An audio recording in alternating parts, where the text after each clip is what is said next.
Research के types. अब जब हम अनुसंधान के प्रकार पढ़ते हैं तो हमने क्या किया है, उन्हें अलग अलग बेसिस पे क्लासिफाई किया है। आज जो क्लासिफिकेशन हम कवर करेंगे वो है classification on the basis of logic, तर्क के आधार पर वर्गीकरण। जब हम ये करते हैं तो हमारे पास दो टाइप्स निकल कर आते हैं, इंडक्टिव रिसर्च और डिडक्टिव रिसर्च। अनुमानात्मक अनुसंधान, निगमनात्मक अनुसंधान। अनुमानात्मक अनुसंधान क्या कहता है, we are moving from particular to general, विशेष से सामान्य की ओर। आपका जो डेटा है उसमें से आपने जो ऑब्जर्वेशन की है, अवलोकन किया है, वो पर्टिकुलर एलिमेंट्स का किया है और उनसे जो आप रिजल्ट में पहुंचे हो, रिजल्ट कैसा है, जनरलाइज्ड है। तो आप कैसे जा रहे हो, पर्टिकुलर से जनरल की ओर, तो वो क्या हो गया, इंडक्टिव। फिर डिडक्टिव क्या कहते हैं, जब हम मूव करते हैं जनरल से पर्टिकुलर की ओर, तो इसी जनरल से जब पर्टिकुलर की ओर आओगे तो डिडक्टिव। अब इसको रिसर्च में समझते हैं। रिसर्च में इंडक्टिव रिसर्च करने के लिए हमें कहाँ से शुरुआत करनी पड़ेगी, ऑब्जर्वेशन से। भाई आप जा रहे हो कहीं पे, आपको सपोज करो वुमेन एम्पावरमेंट में रिसर्च करनी, तो आपने पहले पर्टिकुलर वुमन को ऑब्जर्व करा, फिर आपने एक पैटर्न ड्रॉ करा कि भाई ये वुमन, इतनी वुमन हाउसवाइफ्स हैं, वो अपने घर में ऐसे ऐसे रह रही हैं, तो आपने उससे क्या समझ लिया, एक पैटर्न, तो आपने एक प्रतिरूपण बना लिया।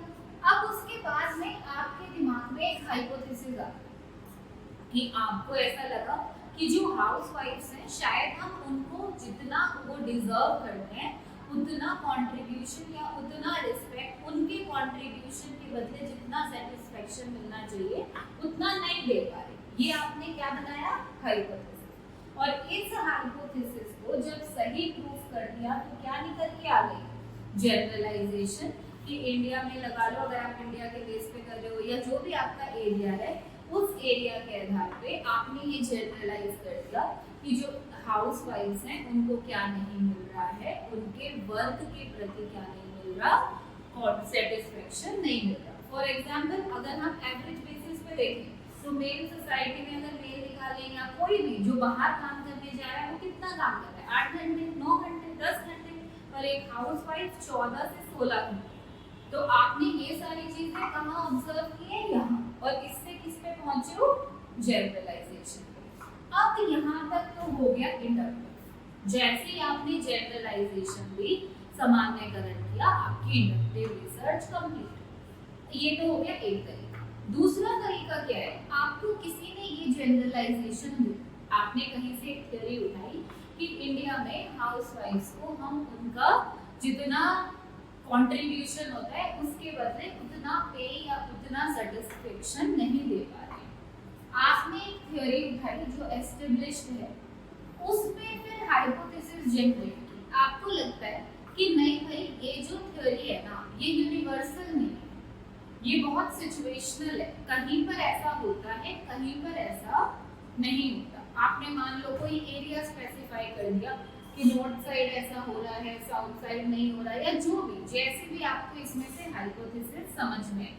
फिर आपने हाइपोथेसिस बनाने के बाद डेटा ऑब्जर्व करा, यहाँ पे पहले ऑब्जर्व करके फिर हाइपोथेसिस बनाई, यहाँ हाइपोथेसिस बना के डेटा ऑब्जर्व करा और फिर वेरीफाई कर दिया कि जो हाइपोथेसिस आपने बनाई थी उसके हिसाब से ये थ्योरी सही है या गलत।